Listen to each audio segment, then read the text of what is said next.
Did you hear the boos? I heard the boos. It was like after the first series. I mean, how could they start booing after that? Like, I mean, you're booing this team? Like, this is what drives me crazy about, like, Big Daddy particularly. Like, Big Daddy thinks the game should just be easy. The Packers should win 45-0. Like, they're all hard.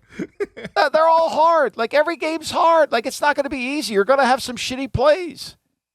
It's funny because we've missed these Eagles fans this entire season because everything's been so easy for them that they haven't been the vitriol hasn't been there, the intensity. They've been so happy and everything is fly Eagles fly and we're gonna march all the way to the Super Bowl. But now the Eagles fans, after these 2 weeks, they're starting to come out, and the anger is there. It's the pent-up energy. You brought up Lane Johnson, though, Michael. This nugget from Jimmy Kempski, who works over there in the Philly area covering this Eagles team. He said since 2016, the Eagles are now 9-22 when Lane Johnson is out of the lineup. So like a lot obviously has been made about Hurts being injured, and Hurts is their most valuable player. He's the quarterback. He means the most. But I thought the Lane Johnson injury, and we detailed it on Thursday, but I thought in terms of the national media and everybody discussing this game, people just kind of swept that under the rug. And that was one of the reasons why I bet New Orleans +7, because I thought, hey, with him out and Hurts out, Saints can kind of muddy this game up and keep it close. I thought Lane Johnson's absence was felt yesterday. Yeah, it was. And in spite of all of it, right? In spite of all of it, the Eagles are sitting there down 13-10 with 6 minutes to go in the game. And I don't know what A.J. Brown was doing, but he ran like, I don't know what route. I think there was a miscommunication between him and Minshew, but he didn't really run a route. He kind of just walked off. Did you see it? Yep. He just walked off the line, and Lattimore just jumped in front of him and put the game away. So, like, you know, and I think the bigger issue here is that this Saint offense only threw 4 incomplete passes the whole day. Yeah. Like, if you're an Eagle fan, you know, last year when they played the good quarterbacks, when they played Mahomes, when they played Dak, when they played Herbert, right? When they played Brady twice, you know, when they played good quarterbacks, there were 6 total. When they and Derek Carr, when they played 6 quarterbacks last year, the ball was only on the ground 36 times. And this has got to worry you. Like, everybody thinks, Bradbury should have gone to the Pro Bowl. Did you watch Bradbury get smoked? I mean, if he has to play man-to-man, it's over.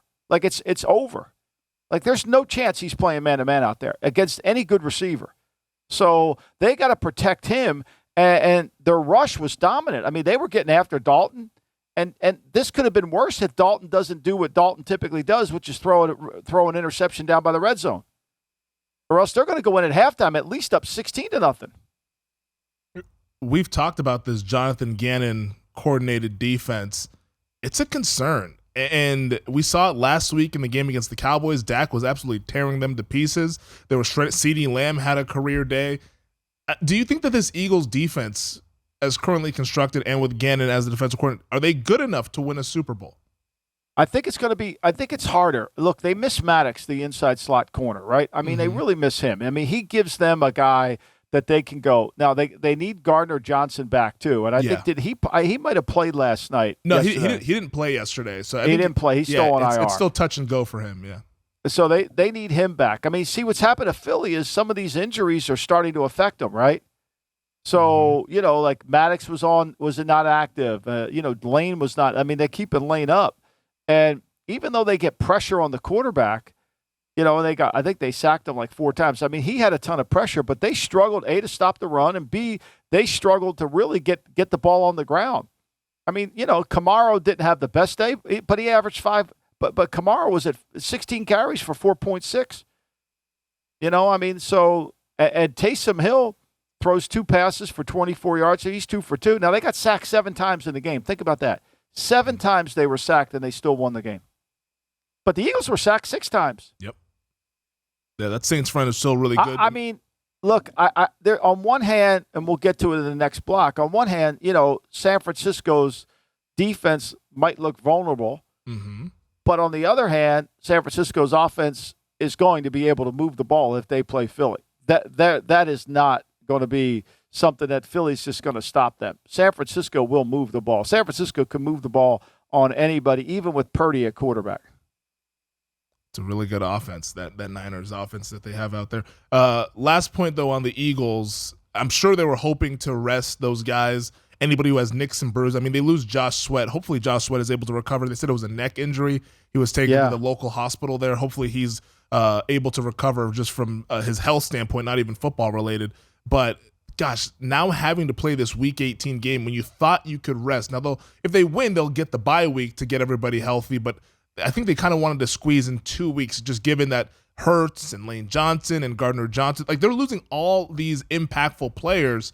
I mean, knock on wood if any other impactful players were to get hurt for this team, but it's kind of a tough spot now that they need to play this game. I think it's a blessing in disguise, Femi. You think here's so? why. Okay. I think the Eagles, in that game, I thought the Saints' pad level, their physicality was better than Philly. I know Philly sacked the quarterback 6 times, but I thought the defensive line for the Saints, and not just over on the left side of their defensive front, the Eagle right, I thought that they were really more physical than the Eagle offensive line.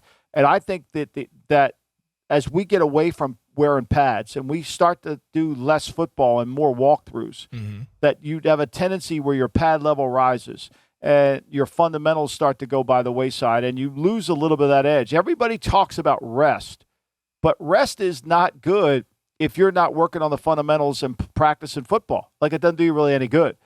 And I think it showed up a little bit yesterday. So I think it really kind of helps Philly to play this game seriously, go in there and play it for 3 quarters as serious as you can, get the win, and then have the week off and then come back. So now you're on a more normal schedule. Because I think, to me, all this kind of we don't really need to win, I think it showed up last week in Dallas, and I think it really showed up against the Saints. Yeah, well, now they're going to get their edge back, definitely. It sounds like Jalen Hurts should be back for this game. The report came out Sunday morning that if they needed the win on Sunday in Week 18, that he should be able to play with that shoulder sprain. Thanks for watching the GM Shuffle with Michael Lombardi, and for more videos like this, make sure to subscribe to VSiN Live and the GM Shuffle podcast with Michael Lombardi, presented by DraftKings and VSiN, wherever you get your podcasts.